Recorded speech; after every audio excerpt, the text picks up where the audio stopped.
Hello and welcome to session 4, where we're going to be looking at questioning techniques to help move presentations and conversations forward for your functional skills assessment.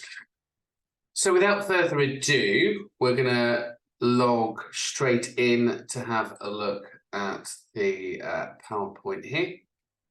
Bear with me. Wonderful. Okay, so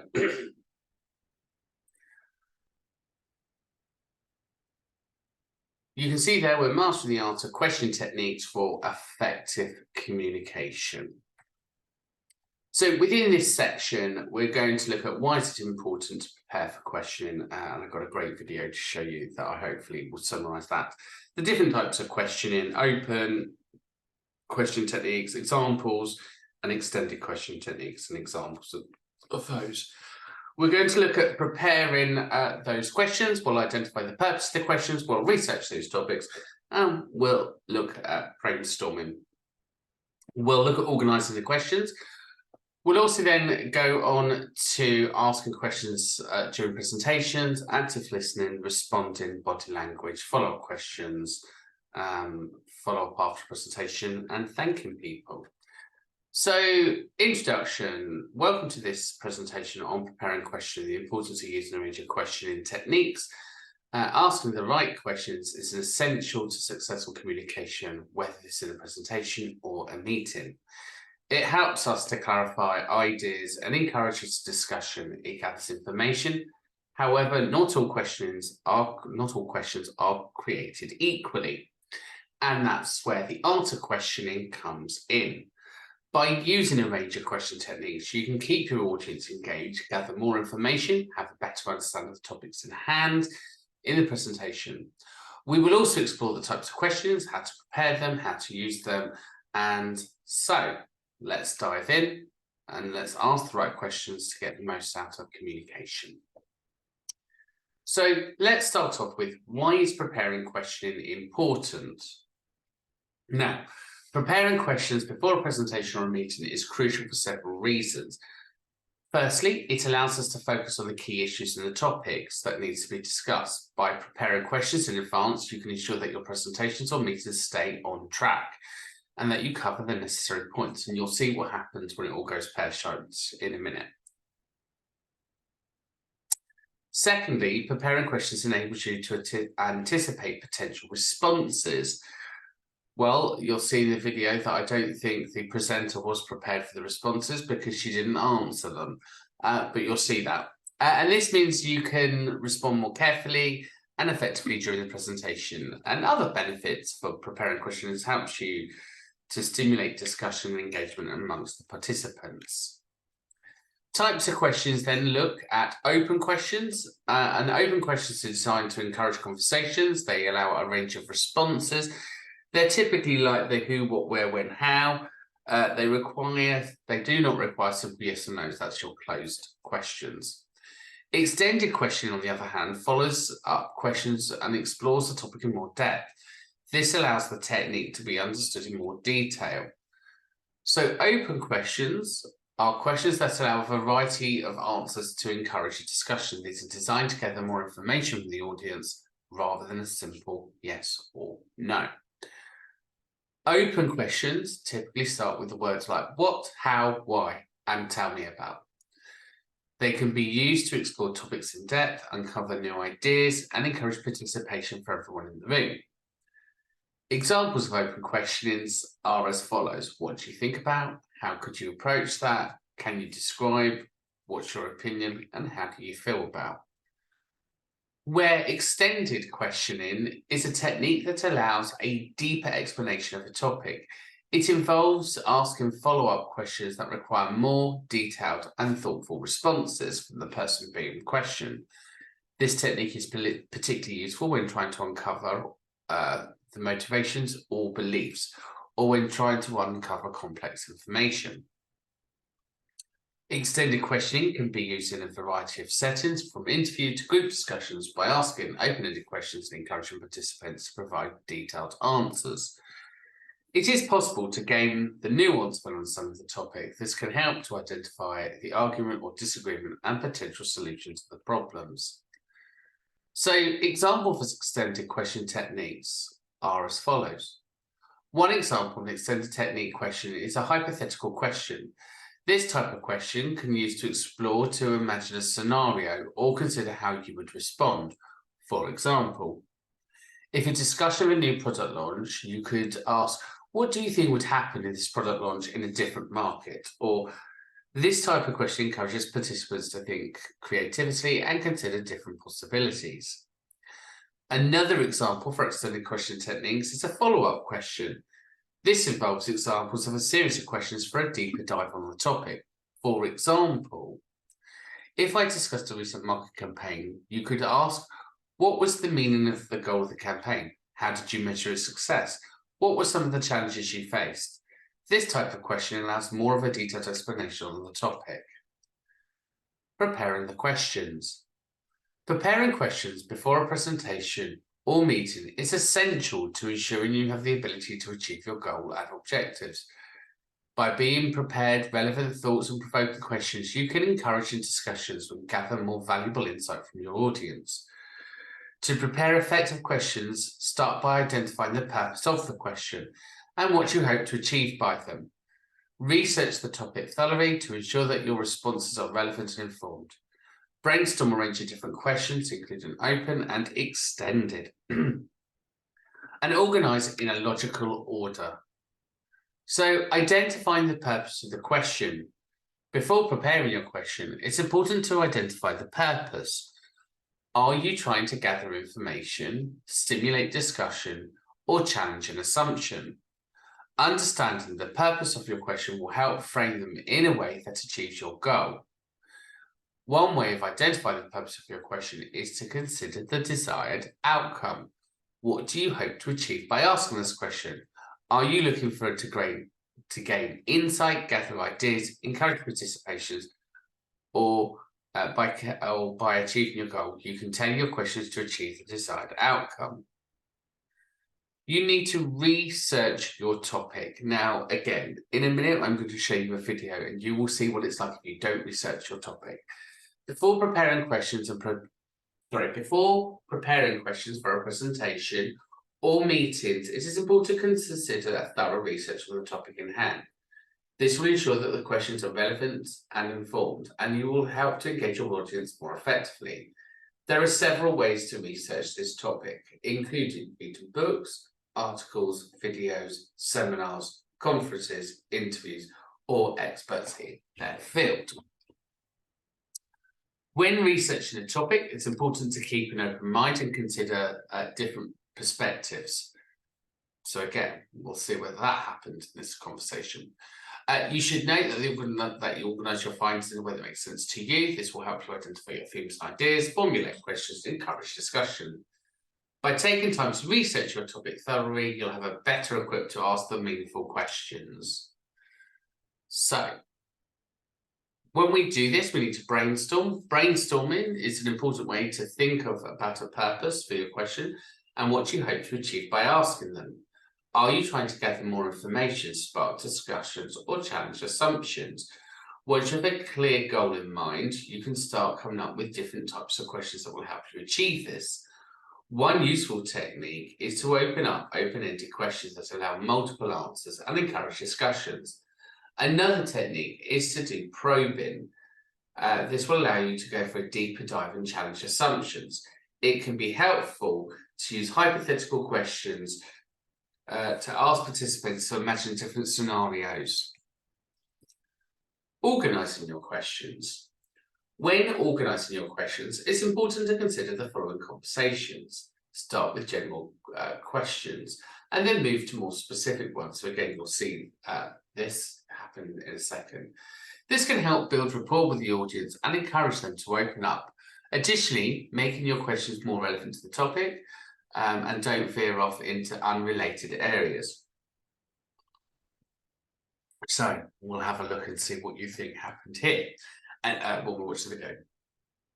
Another key aspect of organising questions is to ensure that they're easy to understand, avoid using jargon, technical terms that may confuse the audience. Asking questions during a presentation or meeting. When asking a question during a presentational meeting, it's important to use open-ended questions to encourage discussion and allow a range of responses. These types of questions begin with phrases like, "What do you think about? How would you approach?" By contrast, closed questions would be simply yes or no to shut conversations down. Another technique to consider is extended questioning, which involves following up with initial responses with further questions to have a much deeper dive. Now, we've covered active listening in 2.1, 2.2, 2.3. It's always there. Again, when we watch this video in a second, you can tell me whether you feel any active listening was taking place. But active listening is a crucial component to effective questioning. It involves fully engaging with the person speaking, not just hearing their words, but paying attention to their tone, their body language, and emotions. By active listening, you can show that you value the speaker, input, and genuinely interested in what they're saying. To demonstrate active listening, make good eye contact with the speaker. Nod your head, show that you're understanding. Sometimes you can change your tone, pause, or lean forward.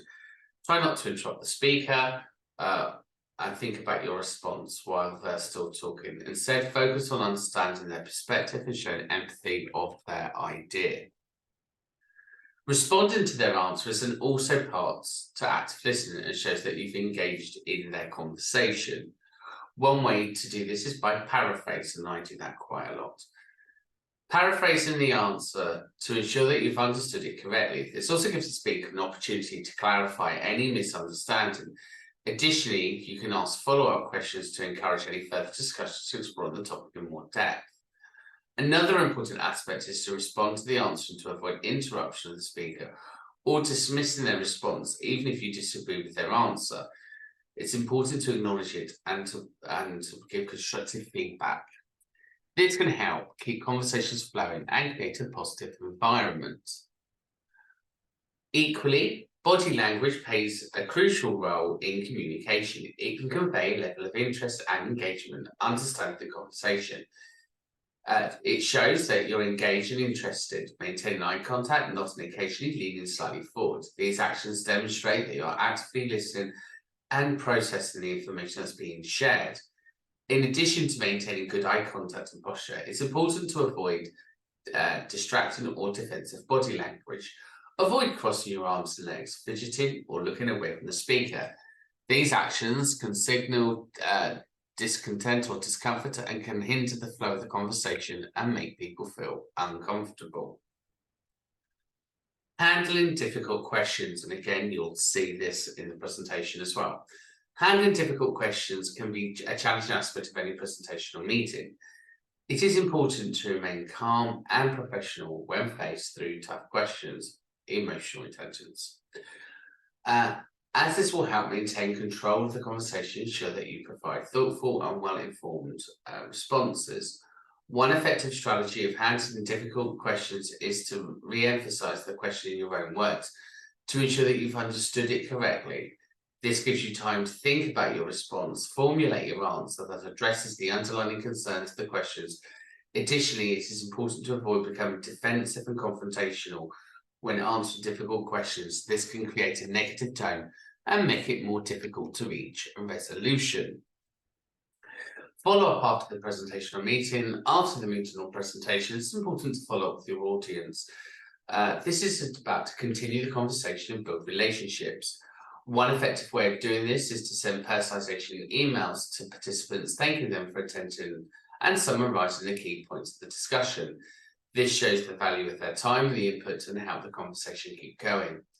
Another way is to follow up with a scheduled meeting, follow-up, or a call to discuss the outstanding points or concerns. This gives you an opportunity to address issues that may have arisen during the presentation or meeting and to continue building those relationships. Thanking the participants is also one of the most important things you can do. After a presentation or meeting, it's important to thank your participants. This shows that you value their time and input. It creates a positive impression and can help build a relationship for further interaction. When thanking participants, be specific about how you appreciated them.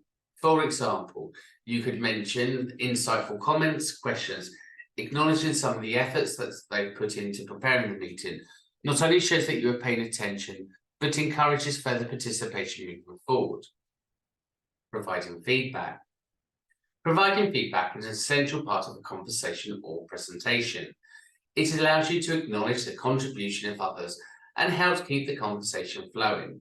When providing feedback, it is important to be specific and constructive, following what was done well and providing suggestions for improvement. Avoiding criticism and instead of offer encouragement and support. One effective way to provide feedback is to use the sandwich method. Start on a positive comment, then offer a suggestion for improvement, and end with another positive comment. This approach often helps soften any potential criticism and keeps the conversation positive and productive. So, in conclusion, preparing questions is an essential part of any successful presentation and meeting. By taking the time to research and brainstorm the range of ideas and the types of questions you can encounter, you're able to gather information you need to encourage the discussion amongst the participants. Using a range of question techniques such as open questioning and extended questioning, you can explore the topic in more depth and keep the conversation flowing. Active listening responds to the answers and giving body language to show that you're engaged and interested and to all skills to master when questioning. And finally, following up after a presentation or meeting, thanking participants for their input can help you continue a conversation and build a stronger relationship. What we're now going to do is we're going to look at a video clip from the news the other day. And I want you to look at their presentation skills. I want you to look at their active listening, and I want you to consider whether or not you felt they were professional and the different types of questioning techniques. Member of Just Stop Earth, Fiona Atkinson, joins me right now. Good afternoon to you, Fiona. Hello, Julia. Thank you so much for joining me. What was the point of ruining people's evening at the... There we go. Oh, not right there. I think Tonight, Israel officially declares war on... Who was a member of... Right. So she started off with, what was the point of the protest? So a very open-ended question, very clear, very concise. Just Stop Earth, Fiona Atkinson joins me right now. Good afternoon to you, Fiona. Hello, Julia. Thank you so much for joining me. What was the point of ruining people's evening at the theatre last night? 200 quid a ticket, some people had paid. What was the point of that? Well, I thought you might ask that, but... So I thought you might ask that, so being prepared.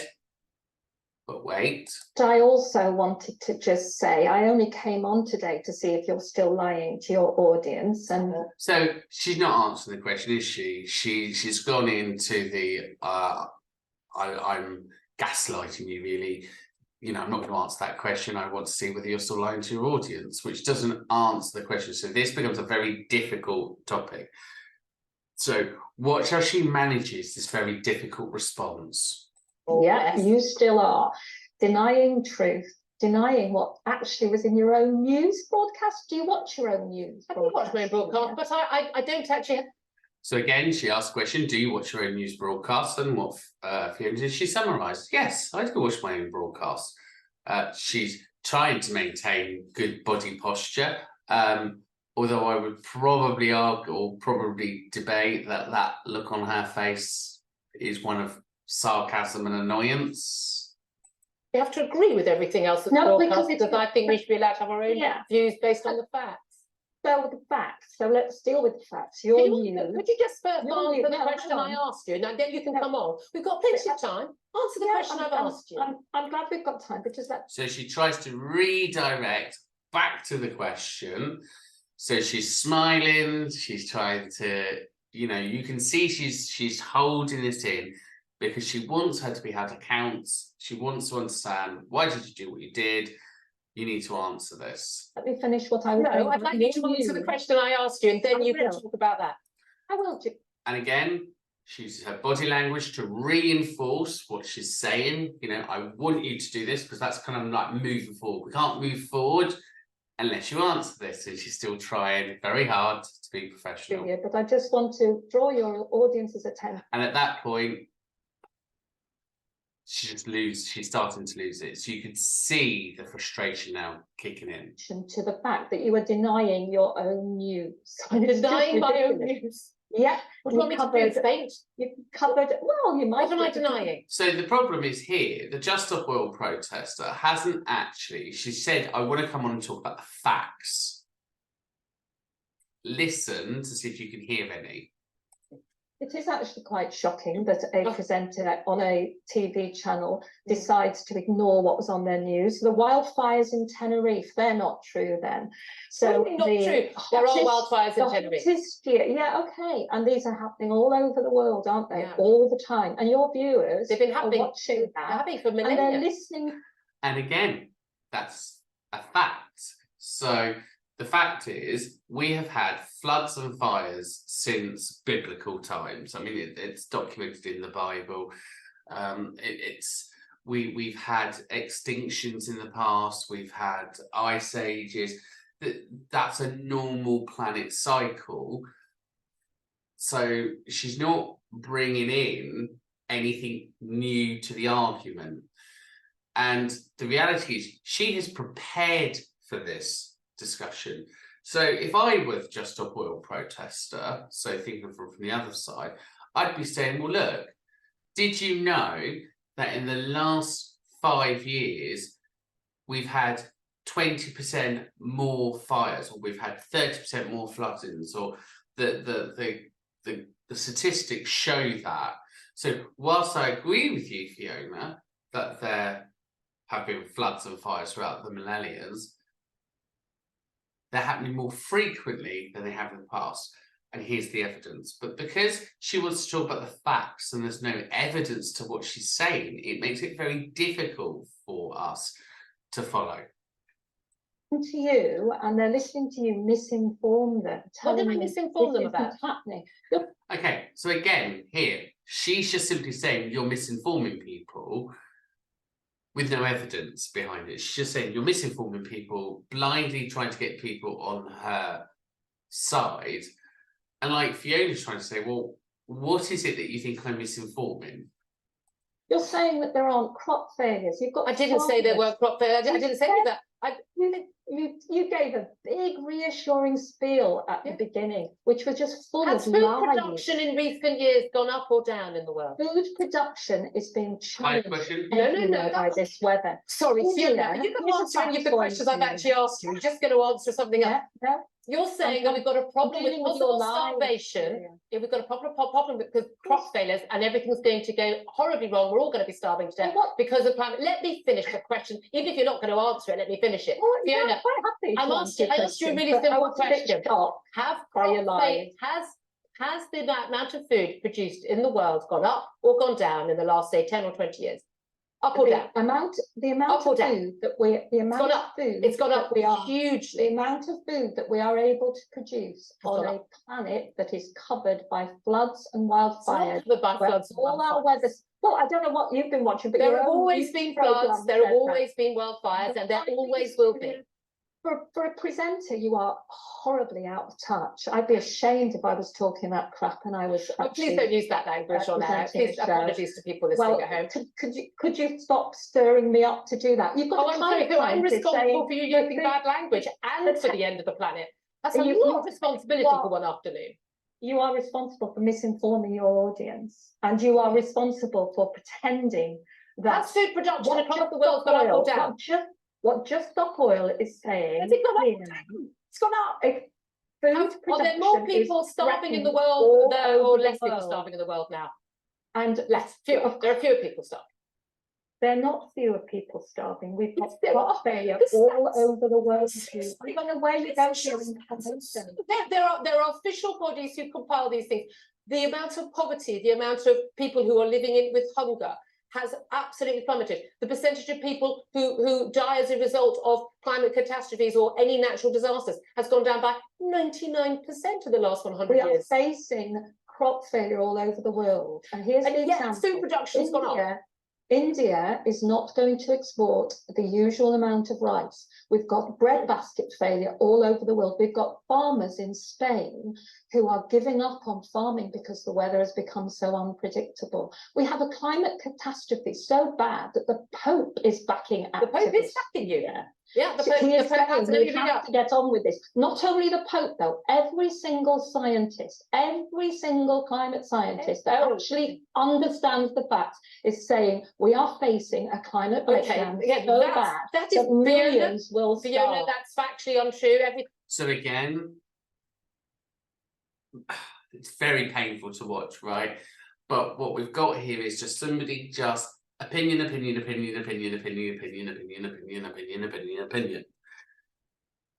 You've got somebody trying to give facts, arguably doing a good or bad job. It's very difficult to say because I haven't seen the reports on the statistics, so I don't really know. I probably struggle to believe that the 99% is true.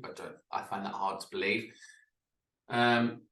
I disagree. I do disagree with the fact that you can't say every scientist is saying this is a problem, because that's not true, because let's face it, there are for and against for everything. But what I like what the presenter does is she does this activist, she does reinforce and re-say, no, you're absolutely right, the Pope is on board. So you can see these really good skills, and she's trying hard to win this background. So we've had the flare up. She's trying to now bring it back down. Every single scientist and every single climate scientist. Oh, there's the odd one or two. Not saying that. There are many saying quite the difference. There's only the one Can or you come two. back to my first question? You look up. I know you're not big on answering questions, Fiona. No, I'll happily answer that question. You had first question, because it's not very nice people to listen to. We're just going to talk over each other. First question: what was the point of the protest last night? The point of the protest last night was for us to get across to everybody the importance of rising up, and what a great play to get that message across, because it's going to take, as the Pope has said, ordinary people rising up and saying enough. We need to make sure that our children are safe, and right now they're not safe. I don't know if you saw. What would you mean they're not safe? Well, did you see any? But God, I'm beginning to wonder where you live. Did you watch any television this summer? Did you see the guy in his? I drove down a motorway in Sicily that was on fire on both sides. Yeah, well, there you go. There you go. An everyday event in your life, Julia. And actually, wildfires are pretty your dedication to denial is so impressive, because I find your dedication to not answer the question a bit. You know, I've just answered the question. You said ordinary people are rising up, and I would agree with you. They are rising up, but they're rising up against eco protesters for disrupting their lives, and they're rising up. And we've had a bump in the polls for Rishi Sunak when he said we're going to push back. I mean, I think he should abandon the net zero targets, but he said we're going to push them back. People think we're not doing enough about the climate crisis. If this was a proper democracy, he wouldn't be reining back on net zero. He'd be moving forward on it. This democracy would recognise the fact that everybody across this country now except you, Julia, by the sound of it, we do have a climate crisis, and that we do have to move faster on it. The polling says that. If we had a proper democracy, we'd stop paying 236 million in subsidies to the fossil fuel industry every week. To keep the lights on and the engines running, and we would be investing in the renewables that would be saving. If we invested properly that 236 million, if we were subsidising renewables, insulation, and getting on with making sure that our houses are fit for the 21st century. We were investing that money. Your audience would be saving money. That would be great. Okay, but how would we function without fossil fuels? And when do you think, what year roughly do you think we can stop using fossil fuels? We've got about 7 or 8 years to gradually give up on fossil fuels. All fossil fuels. So just clarify, and then we're going to make concrete and steel and get cars made, have cars function, trains, aeroplanes, factories. How are we going to do all of that? How are we going to We have about 7 or 8 years to move away from it. 7 or 8 years. Start investing in what will get us out of this crisis. But Julia, there's no Fiona, no, stop. Don't move on, Fiona. You said within 7 or 8 years, so basically by the end of this decade, you think we could. So you could hear there, if we go back to module 1 and 2, you could hear that she was trying to move the conversation on. The presenter has often heard that she's trying to move the conversation on, and she doesn't want her to move on because she wants to be accountable for what she just said. So she's trying to bring her back. So again, you can see this active listening. She's able to identify when the conversation is going to move. Move away, start moving away, or completely stop all use of fossil fuels. We use what we've got. We've got about 7 got or left. 8 years worth of oil and gas. We don't need any more. So What we in need to 2030, invest that's it. in renewables. Right. We need to get on with insulating our houses. Okay, yeah, you said that. You said that. Yeah. But in 2030, you think that our country can function, will keep the lights on, heating on, making food, running factories, people being able to travel. You think that we're going to be able to do all of that on what, renewables? Or how about, are we allowed to have nuclear power? There will be some need for gas and oil, even in that So we time. all There know will that. be some What's need, some but need? we don't need any new oil and gas. Okay, what is some need? Julia, you need to listen to this bit. It's a death sentence. Okay. Have you got anybody you love in your life? 'Cause I don't know. love I my hate granddaughter. I hate everybody, and I hate Oh, my well, it children and sounds my like it. grandchildren in the future, and I want the world to die. I think that's the. Is that what sounds you want me like to you- say? I'll tell you what, it sounds like you hate life, because if you actually loved life, you would want to protect it, and you'd It's stop because I telling love your life, audience And I it's love lies. freedom, and I love living in a wealthy Western country where we have all these amazing more She's costs that going down the improved our lives. pan. And I want everyone in the developing world to have exactly what we've got. I want them You to are be so getting out as of many touch, fossil fuels as they can, and living the You are fantastic so rich out of life we touch. have, and everyone going on holiday where they You're want and so driving out a of car. when they time. want. I love it. You sound like something from another age. It's about time you got with it. I think it's what about most time you people want. understood reality. Your own news. Just watch your But you own said news that. now and then. Let's not go over that.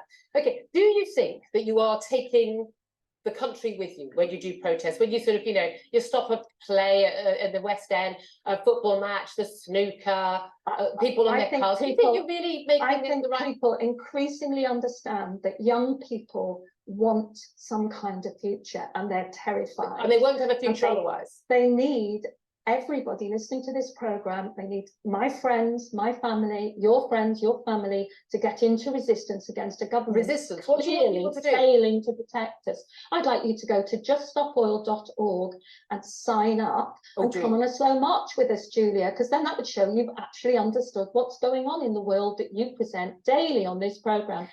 At what point do you think your audience are going to turn around and say, why did you misinform us, Julia? Is it going to be the bit where the waves are going over their houses, where they can no Waves are longer gonna go over insure people's their houses, houses? okay? Well, we're facing that. Do you realise that Facing most of the things glacial you melt. say have no backing in any fact or reality or scientific Totally paper? backed by science everywhere, Is it? by the Pope, Roughly Chris- when? By the way, by the United he's a Nations, by well-known the climate government's scientist, along with own Greta. advisors, by scientists everywhere. Just Julia. out of You interest, are I have sadly out of look, touch. I've had my basement ground floor flat flooded before. So can you give me some warning? When exactly are the waves going to flood over my house? Just so Well, I know. I might flash floods could happen in London at any time. flash floods. Yeah. They've had Waves going over the top of houses. 20,000. Do you think the 20,000 people who were washed into the sea in Libya ever thought that was going to happen to them, Julia? Do you think that? Do you think they realised that was coming? You know for that them? was because and you know dams why they collapsed didn't? because of failure of Do you know why? infrastructure maintenance. A failure of infrastructure, Yes. yeah, and I don't know, that's what the people in Libya are saying. Maybe they know what they're talking about. Just a little bit to do with 6 months of rain coming down in 24 hours. 6 months of rain in 24 hours, Julia. And that could happen here at any time. Right, well, watch out, everybody. Hold your loved ones close. I would go We'll and have to try leave and it. get your basement insured, Julia, now. It is insured, but if the stop waves are telling going my over audience the the top truth. of the house, there's no point, is there? Tell your audience the truth so they're not confused by what's on the news and then listening to you. I don't want to cut you off, but I've got a friend because God goes another guest. Fiona, actually, it's been a joy. Keep going with the truth, Julia. Try that for a change. It's been a joy. I used to wear the right colour. Juststopoil.org, everyone. Absolutely. Go to Just Stop Oil, everybody. Just Stop Oil. Thank you so much, Fiona Atkinson. Thank you. Thank you so much. It's been a joy.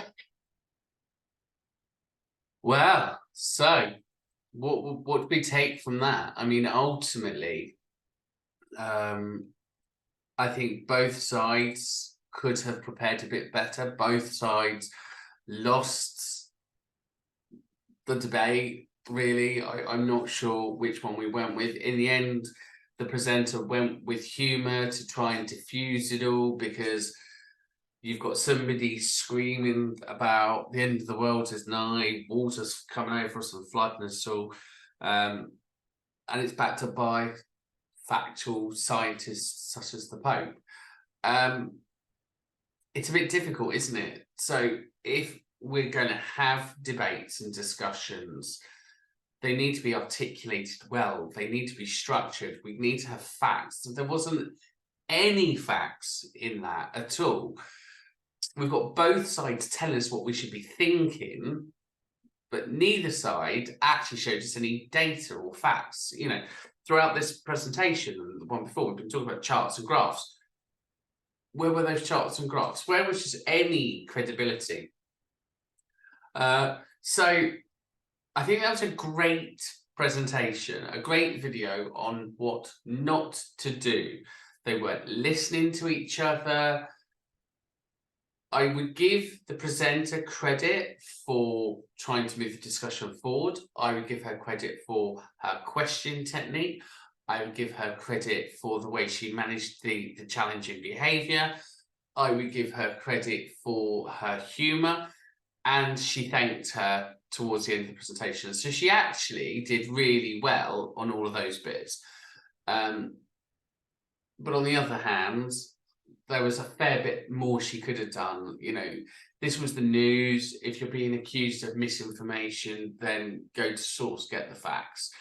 I think is where we need to be. But anyway, hopefully you found that useful, gives you an idea of what not to do, but some really cool tips on how to manage those problems and everything that. And you saw lots of different question techniques. Lovely. So we're going to move forward now to session 5. Any problems or concerns, give us a call, send us a message, and let's see you in the next class. Take care. Bye for now.